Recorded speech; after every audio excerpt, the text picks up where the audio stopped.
Support for the Leadoff on WGLT and WGLT.org comes from the Central Illinois Regional Airport. The airport team strives to make air travel accessible to all through the Sunflower program, allowing individuals to self-identify when they need more assistance. More on the Hidden Disability Sunflower program at CIRA.com. Bloomington normal bird experts are concerned by fishing line litter near local bodies of water. That's one of the things you need to know to start your day for Wednesday, September 3rd. I'm Ryan Denham, and this is WGLT's The Leadoff.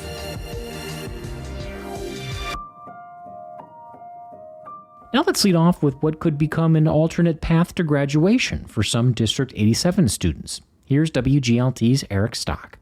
The school district in Bloomington says it has more than a dozen students who are new to the U.S. and are at least 15 years old. Assistant Superintendent of Teaching and Learning, Nicole Rummel, says that makes for a condensed timeline to get a diploma unless they stay in high school past age 20. We wanted to put a policy in place that would allow them to graduate on time or as close to on time as traditional students that maybe have been in the U.S. For their whole school career. Rummel says these students often face other barriers beyond age, including picking up a second language. The district is exploring a plan to reduce the number of required credits while still meeting state standards. Rummel says the plan makes the degree more accessible for those new to the U.S.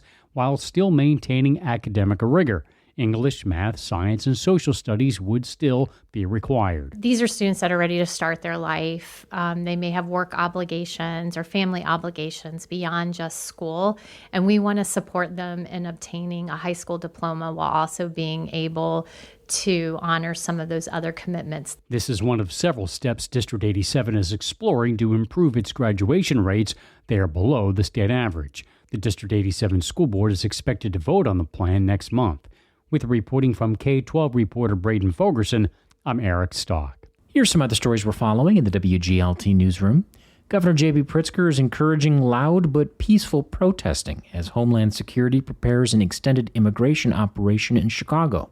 Pritzker thinks the Trump administration chose September to target Mexican Independence Day celebrations. Dry conditions at Lake Bloomington appear to be causing fresh taste and odor issues for Bloomington's water supply. City officials say they're taking several measures to address the problem, including blending in water from Evergreen Lake. And McLean County officials say property owners who received those inaccurate property value notices should get new corrected ones sometime next week. The printer will be paying for the reprinting and remailing.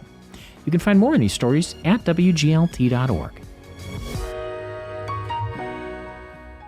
Bloomington normal bird experts and some concerned residents want to remind fishers to pick up littered fishing gear in and around bodies of water. As WGLT's Emily Bollinger reports, that litter is putting bird safety at risk. Some residents have noticed that birds are getting tangled in fishing line and hooks. Waterfowl such as geese repeatedly get caught in fishing line and hooks across the nation and at Miller Park Lake in Bloomington, according to bird experts.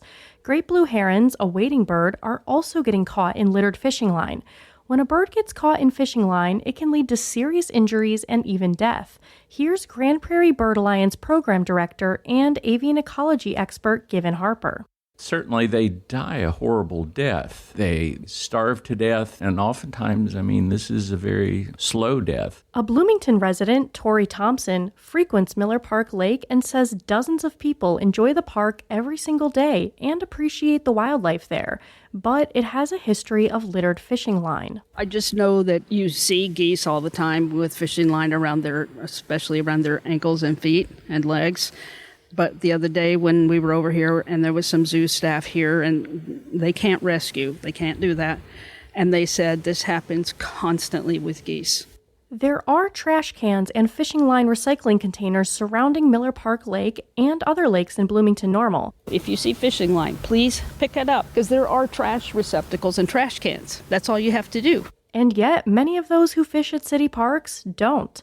According to a City of Bloomington spokesperson, Parks and Recreation staff regularly maintain the shoreline and surrounding areas, including removing litter such as fishing line when it's found. Birds getting caught in fishing line is mostly preventable. When a bird does become entangled, experts do not recommend wading through water or going near them to rescue them, especially federally protected birds under the Migratory Bird Treaty Act, such as geese and herons. Harper says if someone sees a bird or any animal in distress, to call licensed nuisance wildlife control operator Chase Cavalera. Also known as Local Tarzan, Cavalera says he has rescued hundreds of birds from fishing line. Here's Cavalera rescuing 2 geese tied together in fishing line at Miller Park Lake last September. Relax, you're going to rip each other's legs off. Stop. Stop. Cavalera says his solution to preventing this issue is not going to be everyone's favorite. Fishing licenses in this pond or at the big lakes, it's all the same. State of Illinois, you have to have a fishing license. The City of Bloomington spokesperson says Illinois fishing licenses are required for anyone over the age of 16. Enforcement of those regulations is the responsibility of the Illinois Conservation Police. Cavalera says he believes licenses fee sends a message that littering should not be tolerated. If you have the integrity to get the $16 license every year to fish, you probably are less likely to throw your crap on the ground. You might have the integrity to not make a mess. Avian ecology expert Harper says people should care about this issue because birds are extremely important to the ecosystem. They provide insect control, for example, and they serve as food for other birds. Some of the birds, such as waterfowl, serve as food for humans. According to the 2025 State of the Birds report from Cornell University, bird populations across the United States are declining. In previous State of the Bird reports, waterfowl were the only group that showed population increases. But the 2025 report says today this legacy is in jeopardy. Here's Bloomington resident and birdwatcher Tori Thompson. If you're going to call something federally protected, you need to protect it. And in this case, what that means is removing things that will endanger and kill the wildlife. The City of Bloomington says it is aware of concerns regarding discarded fishing line at Miller Park Lake, and this is an issue seen in communities across the country. That's Emily Bollinger reporting. And before we let you go, the Bloomington Planning Commission meets today at 4 at the library's community room. On the agenda are plans to redevelop a property at Veterans Parkway and Lincoln Street for senior housing. And that is it for today. I'm Ryan Denham, and the show is produced by Cheyenne Brown. You can subscribe to Leadoff on the NPR app or wherever you get your podcasts.